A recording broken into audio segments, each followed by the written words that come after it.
What if I give you a gift? Just in words, just shared between us here. And that gift today changes the rest of your life. Are you interested? Greetings and salutations. I am Jeremy Tank. I am a brand coach and consultant, a master designer, a certified rapid transformation therapy hypnotherapist, and a expert in behavioral branding.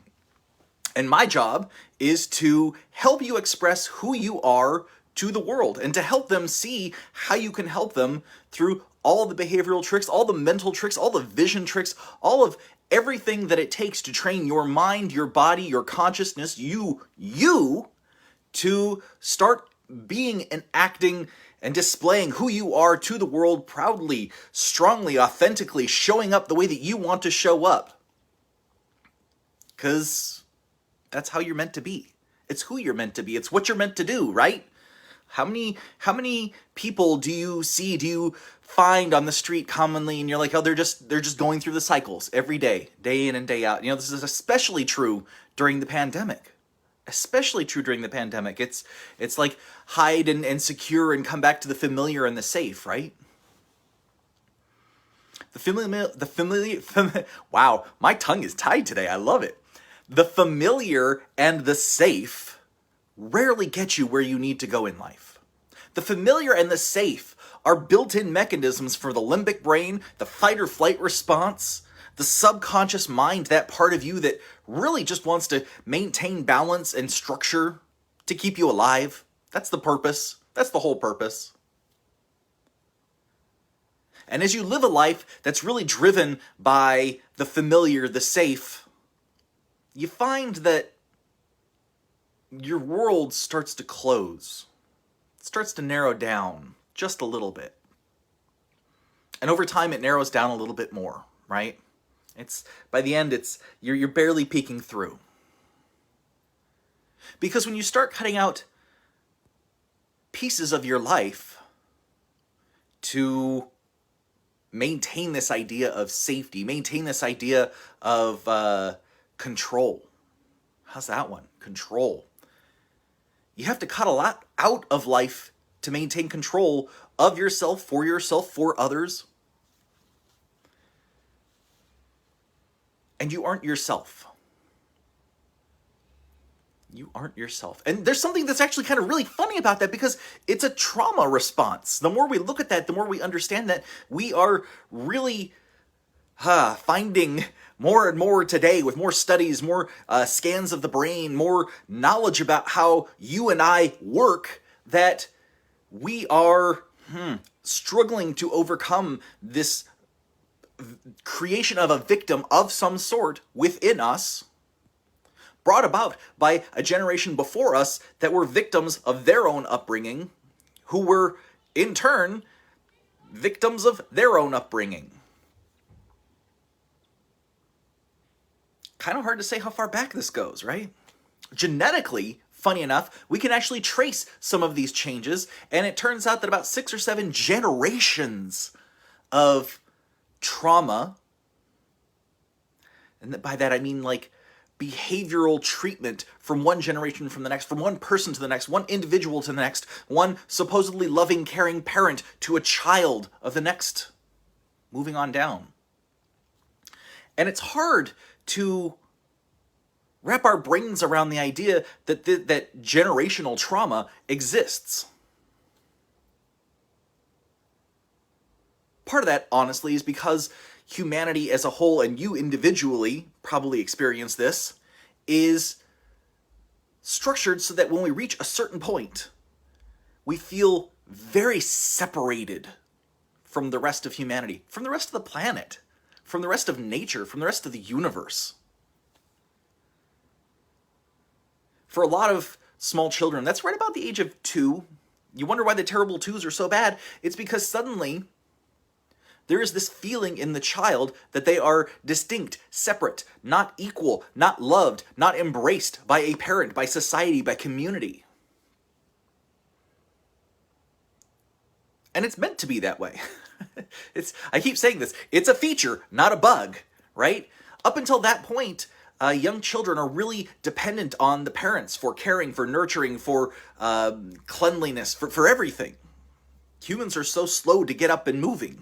Compare us to a horse or an elephant where when a pony is born, it's standing in minutes and it's walking and moving within hours, right? Humans take longer. And by the time that we hit like 2, then it's like, wait, I need food, and where's my food? Where's that woman with food? Where's that man with food? I don't want to be here. I want to get up and move. There's a lot of individuality popping up in that age. The brain, the motion, the activity, the ability to recognize the world around and just want to embrace everything about it. That's so exciting, right? But it also creates a sense of separation. That's not a logical sense of separation. It's not saying you are different from me. It's saying I am noticing on some level. And at 2, there's not really... It's not like a 2-year-old is going to say, gee, mother, father, I have noticed with my cognition that the world around us is different than the way I have perceived it in the years past that I have been alive and on this planet, and I choose to see things differently now. I recognize my separation from you, and I will accept it and move forward. It doesn't work that way, right? It's more like the kid realizes that there is a difference, some kind of difference. Can't put it into words other than wah, ha, ah. I mean, that's small kids anyway. And there's a reason for it. It's because the world, when they hit that point, there's so much overwhelm and so much change. They actually, honestly, inside kind of feel a little abandoned, right? We find this, actually, I've noticed this going back with some of my patients, clients, the RTT people that I'm working with. You know, when they go back to those age groups, they're like, wow, I just got this sensation that my mom or dad didn't love me, that there was a distinction between us, that I am not, there's part of where that core thing we talked about yesterday, right? I'm not enough. That's where some of that creeps up. You notice that there's a difference, there's a separation. You want that love, you want that familiarity, that continuation of it, but it's not available. That's another one, right? It's not available anymore. You feel like you're not getting that same connection, that same love as a 2-year-old, a 3-year-old, and so you're different than the rest of your family because they all seem to be getting along the same way as before. There's the third one, right?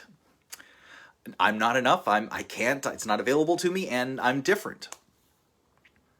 And that's just one example in a small child growing up.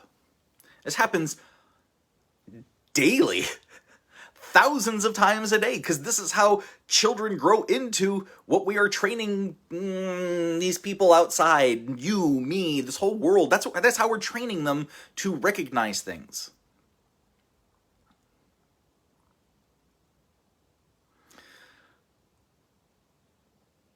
And really, it's down to the experience of the child going through it. It's up to your experience. I've talked about this before, you know, in quantum science, that it's pretty much the entire world, right? The entire universe is energy. And it's up to the observer to really bring that potential for whatever in the universe to life, to bring it to manifestation. Manifestation just being in that experience for that individual, you or me. It feels real. It looks real. It is real. A couple of the books I've been reading lately that are talking about the active experience and the conscious and subconscious and all these different pieces and parts really talk about how it doesn't have to be real to anybody else, and that a lot of these and especially in those young age groups, prior to formal language, prior to full sentences, prior to even a cognition of real thought and coherent ideas. They still have thoughts. There's still stuff going on up there. There's still stories that they end up telling themselves. And it's fun because this is some of the stuff that we actually plumb into with RTT. This is some of the stuff that we find that we created these pieces of ourselves. We created these stories to ourselves, for ourselves, at a young age to explain why things are the way they are. And unfortunately, it sticks with us. That subconscious part of us, and I say that a lot of the subconscious mind are like trigger reactions, fight or flight reactions, trigger things that happen, and they're stored somewhere in the body, because my understanding of Chinese medicine, particularly five element theory, jives really well with trauma theory and with polyvagal theory in how your body reacts to trauma, how your body reacts to being excited, to being endangered, to feeling hungry, to feeling all these really primal urges, and the way that those chemical signals become stored in the body. But really it comes back to reality being a perception. And perception doesn't happen, in your eye or in your ear or in your hands, in your body. Perhaps perception happens in the brain. Perception is all of those signals coming all the way up, all the way through into a place in the top of your head. Now, if you're really Neanderthal driven, if you're really caveman driven, if you're really emotionally driven, then that stuff pretty much gets to your midbrain, your lower limbic brain, and that is where all that caveman, reptile brain sort of stuff lingers. And when you just give in and go with the first instinct, that's what's taking charge. But when you observe reality, when you see what is happening and you question, you create your own little story around it, because that's what reality is us creating a story of how we interact, how we reflect, how we mirror, how we echo the things moving around us. When we create those stories, that's up on the neocortex, left-hand logic, right-hand creative. Not always the case, not completely the case, just generalized. And then they cross over a ton, front to back, left to right. They cross over, and all these different sections of the brain come up with reasonings based on these wonderful geometries. They have this new technology called augmented magnetic resonance imaging, MRI. And they had this great MRI before that was like some motion stuff. Now they've actually applied some AI technology to it and some really dimensional stuff to it, adding depth and definition on a scale we've never seen before. This is only coming out in the last couple of months, where we can actually watch the brain as it not just lights up, but shifts information as beautiful geometries as perception goes through, and the brain gets an idea. It's awesome. Because your reality is your perception. And the funny thing is that someone else's reality is their perception. Our shared reality is a shared perception. We both see something and agree through communication that that's what that something is, right? Shared. But communication is tricky, because we can agree that a thing is a thing and completely disagree on the meaning behind the thing that we just agreed on. For example, we can both see a bee, and you can say, "What a marvelous bee. I'm so happy for that bee. That bee is hitting all the flowers, spreading around the pollen, going back, making some honey for its friends, and helping grow plants all across wherever it's flying. Hooray, bee!" And I can see the bee and go, "Bee, bee, bee." I once had a bee land on my mouth, and I was so scared. It just kept digging at my lips because it was trying to get the moisture. It thought I was a flower, and it just kept digging at me, and it was there for 20 minutes, and I'm just so scared of bees. I'm not allergic, but I'm just so scared of bees. Completely different meaning. By the way, true story. Happened to me. I've gotten better. Now I'm more in that first camp. I like bees. My wife loves bees. It's a farm thing. They love the bees because they help the plants. They do the things. And that's the thing, is that the way that your brain works is we can identify something that is common, a shared communal thing. This is part of us. We've evolved to have that communal piece of us recognize and share it with one another. We have actually special mirror neurons that see you react a certain way and actually change how I react to match you if I feel that you are of higher status, higher dominance, higher likability, somebody I need to know and get close to as part of my community. We're not that much different from animals. There are alphas in a group that can shift an entire energy dynamic like that because of mirror neurons. Fascinating stuff. So you have a perception. This is your reality that you have brought in. You have this perception. Now, the good news is, when I was growing up, we were told that who you are is in your genes. Who you are is in your genes, your brain grows to a certain point, and that's it. You're stuck. Once you know something, that's it. You are stuck at that level. You can't teach an old dog new tricks. This is just who you are. Once you get to a certain point, then your brain just starts to degrade. I grew up with that for probably the first 20 years of my life. And then I heard the term neuroplasticity, which is awesome. Okay? Neuroplasticity is actually this tendency for your brain to go, okay, what am I not thinking about anymore? What can I where can I peel back some of the resources on what I've known in the past? I'm not using it anymore. And where can I reallocate those resources, those connections, those programs, those bundles of neuro pathways? Where can I optimize some in the past, removing some of the energy, and where can I build new ones? Where can I focus? And this is neuroplasticity. It is literally the ability for your brain to change and make new connections over time. Now, why is this awesome? This is awesome because it's not just conscious and subconscious. This is brain, meaning it's after the signals come up.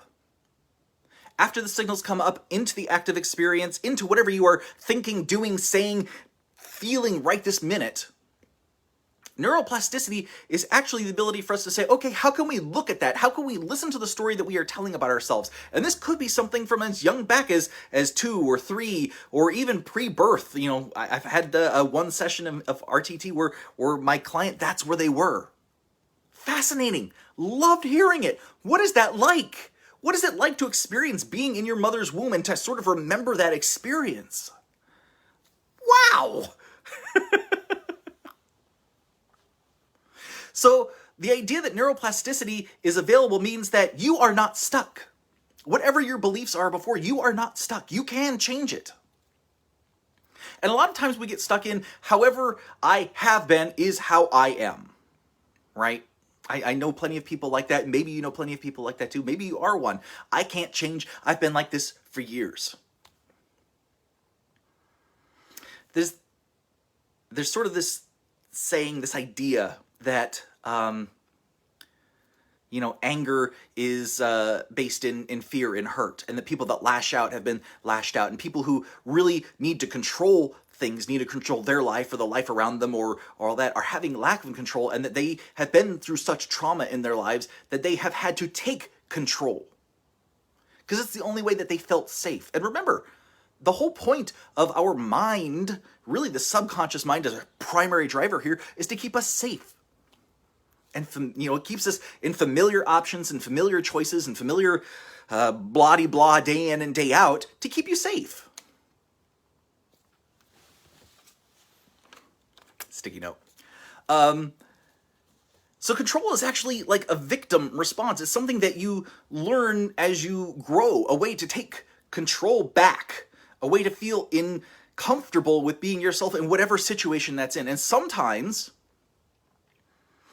because this is part of that particle world where we are now, right? We've got wave and particle. Wave being that quantum field of everything, and particle being this life, because you are here in this physical reality. You are experiencing this. The experience and the experiencer are part of that wave, right? It's like, yeah, my soul's kind of riding along. It's part of that quantum energy within and around me, right? But you are a physical being, which means that you are prone to the symptoms, the features of this physical body and this physical brain. And the good news is that you can rewire it. Neuroplasticity is a blessing because it means you can rewire things in your life. That's good, right? That's real good. Because people who have lots of control are really stuck in a victim response. And when you're stuck in a victim response, it's hard to see. Any of it's hard to see. When you are stuck in it, when you are living your life, all you know is emotions, feelings. Are you feeling good? Or are you feeling bad? This is very Abraham Hicks. And maybe I'm going to post actually a video in the comments of this after this post goes live, because there's a great video of her talking about the victim response, about people trying to get control. And what it looks like is that when we can't control in here, when we are so sad, so overwhelmed, so anxious, so depressed, so whatever, then we start to control out there, right? I can't be happy unless that person over there does something, and they're not doing the thing, so they need to do the thing, then I can be happy. I can't be happy unless all the drivers on the road just move off to the side and give me a clear path to drive through. Otherwise, there's just no chance I'm ever going to be happy. You are literally using the words out of your mouth to tell your brain you will never be happy. And it's based on somebody else that you have no control over. And I know it doesn't sound victimizing. You're saying, get those people out of my way. Make that person do the thing. Make that woman be a better mother. Make her kid stop crying. It looks like a lot of anger and lashing out a lot of the time, and that's control behavior. Because it's a victim response. It's saying, I can't control me, so I'm going to control as much as possible about the world around me. But it doesn't work that way, and oftentimes you end up feeling worse for it. Because ultimately you realize you can't control any of that, and so you get angry. And then you get depressed, and then you get angrier because you're depressed. That's that downward spiral. Happens real quick. Happens real quick. And so the gift that I want to give you today is this. There's two different names for it. In influence marketing, they call it framing. I'm sure psychology is similar with framing. How are you framing your issues? Really, RTT, a lot of what I learned there was helping people go back to the situations that were really traumatic.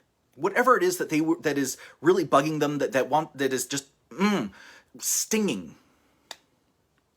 Going back to those core memories and looking at a scene, explaining it to me, talking to me about the circumstances around it, talking about the emotions involved, because what it takes is reframing.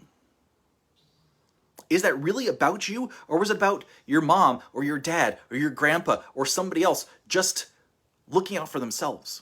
Being a victim themselves in their own life, not knowing how to stand up and look after the child the way that the child needs to be looked after. Or, it's one from my own life, after your parents' divorce, you stepping up and having to be the man of the household or the woman of the household and look after your younger siblings. You are way too young, really, to take on that full responsibility, and yet for the reasons of supporting the family, your parents gone. In my generation, the latchkey kids, I mean, that's the way it was. Your parents needed to work. Both of them needed to work, or in my case, my mom worked a couple different jobs when I was growing up, so that she could just have food on the table and we could have a tiny little apartment that we could be happy in. But what that meant is that I had to care for my younger brother. I had to cook food. I had to learn to behave and set a good role model. Growing up a little before the time. Very much part of the control. Very much part of something I've learned to either deal with or let go.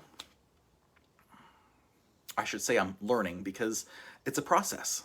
Life is a process. Life is the process of figuring out how to turn back to here, because we're not going to find happiness out there. And that's the first part of this gift. You're not going to find happiness out there. You can't control out there. So what I want you to do is take a moment to reframe whatever's happening. If you have those feelings pop up, if you recognize yourself going there, take a moment and reframe what's going on and figure out, what can make you happy about that situation. And it could be walking away. It absolutely could. But here's the powerful ones. Because so much we walk away, we look at a situation, we look at the past, or we look at the future, and we start analyzing, we start trying to predict, we start trying to really save ourselves through overthinking. How's that one? Overthinking, overemphasis, overworking, because that will save us. Doesn't save anything. It's just the ego part of us, right? That conscious ego is trying to put a lot of focus on attention other than here and now in order to keep us safe. feature, not a bug. Keep us safe. Make these choices to keep us safe. But here's the thing. When those stories start to go crazy, when those stories start to really some of the stories I've told in my past, I am a loser, nobody likes me. Right? This is when I was surrounded by dozens of people and I would throw parties with these movies going on all night long and lots of people around. I would still be sitting there going, nobody likes me, nobody's paying attention, it's just a thing, and yes, it's all BS. It's all the story in your head. Because you are the only one experiencing that story. And that's the key to this. Because if you can see that that is your story and that is where you're putting your thoughts, that is where you're putting your energy, then you are the observer of that reality. Your perception of reality is that story that you are telling yourself. And here's the thing, you have just created one spectrum, and one of the powerful primary focuses of the human brain is contrast, comparison. So here's what I want you to do. I want you to do, the next time you get stuck in that situation, I want you to say, what if? And find the opposite. Find the opposite pole. I don't care if you believe it right now, but I want you to find the opposite, because when you're telling yourself that story, you start to believe it so hard that it's going to start brainwashing you, and that's that downward spiral. When you perceive your reality that way, your reality starts to echo that perception. You need to feed your brain a little diet of good change kind of words, good words that empower you, that help you feel good about yourself, that let you know that you are worthy, you are enough, you are not broken, and that, frankly, you are surrounded by love. Because we're all really surrounded by love. We just need to find the people that want to be the ones giving it, right? Friends. What if is fantastic. It's a superpower. Because whatever you can look at here, you could say, well, what if that's just, the reflection of the pain inside of me and I'm really searching for love? Okay, well, what if I had that love? What if I really saw everyone around me as loving me, and every choice that they make is in their own best interest because that's their experience, right? As people, we're trying to maximize our experience. So absolutely. But, they celebrate me, they celebrate themselves, and you create a spectrum of possibility, a spectrum of experience. And when you create that spectrum with what if, fun little trick with the brain. Just what if? What if it's not like that? What if I'm missing something? What if this is just a little hokey pokey? Just look at it a little differently. And the last one I want to give you is this one. And this is a great one. This was this came up, IDEO is a global design corporation. And when I say design, I'm not talking logos, I'm not talking brochures, I'm talking like they go in, governments hire them to determine why populations act a certain way, and then they design solutions for governments to enact. They went in to understand why women in, I think it was a South African country, were I think it had to do with why they weren't using restrooms. And they found out that there was huge abuse issues. They tracked all this data, and what they did is they ended up redesigning the civil contract and how restrooms were constructed and how they were built and how they were protected in order to empower women to be themselves and do their duties, what they need to do, right? They're just really cool company. They do lots of different things across the world that are system changing. And here's one that they came up with that is one of the best tools I think possible. How might we? How might we? 3 simple words, right? That's to use when you hit a problem and you don't know how to solve it. Because how might we says, A, there's a way to do it. You just need to find out how. Might means that, it's somehow there's a solution, and we means that there's more people involved. Which is great, because when you get stuck, when you get in one of these down points, when you get in any kind of challenge, right? This is why I say this can literally change your life. Because if you are in a place and you start feeling negative, start feeling angry, start feeling any of those things, the first thing to do is, what if that's not actually the emotion? What if it's the opposite? What if I'm seeing the world according to one story in my head? What if the other stories are stronger? What story do I want it to be? What if it could be the optimum story of reality? Because reality, all of possibility, is in the quantum field.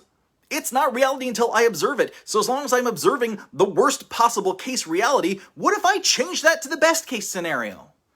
Does that mean anywhere along the spectrum of reality possible that comes out of the quantum field is better than the shit that was in my head? Yes, it does. That's why this is a powerful tool. And then, when you need to solve the problems, when you need to step up and bring your crew together and get shit done, how might we do it? How might we figure this out? How might we solve this problem? There is a solution. How might we get there? I love that one. Because it's so communal. And that's really based in the way that we operate as people. And instead of letting the ego take over saying, no, I have solutions, right? It's not even letting that get started. It just says, how might we get this done? Powerful tool. So that's really what I wanted to give you today is those couple of tools just so that you can help yourself. Because your experience is important. Your experience is part of the shared experience of all of this. You are co-creating everything with us. And this is fun. I mean, if you allow it to be fun, if it's not fun, you're doing something wrong. I'm not saying I'm saying something you're feeling is telling you it's wrong. It's here or it's here in the stomach, it's telling you something's wrong, so something needs to change. Because we have these feelings for a reason. They're to keep us safe, right? And the positive feelings, frankly, those are pure. Those are right from the beginning, right from children, right from babies on through. It's all this other stuff that is the filter to who we are. So the more that we can open up and relax and find that space within us to express that true freedom, joy, laughter. Like my mother said, a joy-filled life. Have a joy-filled life. That's what makes it worthwhile.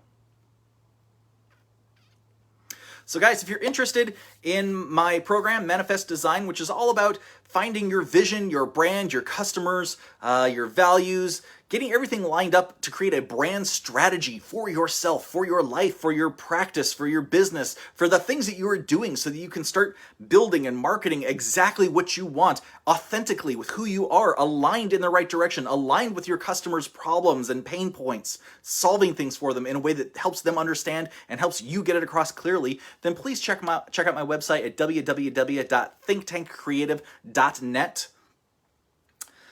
It's geared towards the corporate world right now, but this is more one-on-one, you and me. If we get along and you want the services, that is the very first step that you can do. That's how you can work with me. That includes a session of rapid transformation therapy. I am now an official certified hypnotherapist, so yay me. And you can actually sign up for a free 30-minute consultation right on that website. It's up in the one of those corners. So please do that. I'd love to get to know you, see how I can help you, see how we can actually progress together and move forward. And other than that, have a blessed weekend. Enjoy yourself. I love you. Take care. Bye.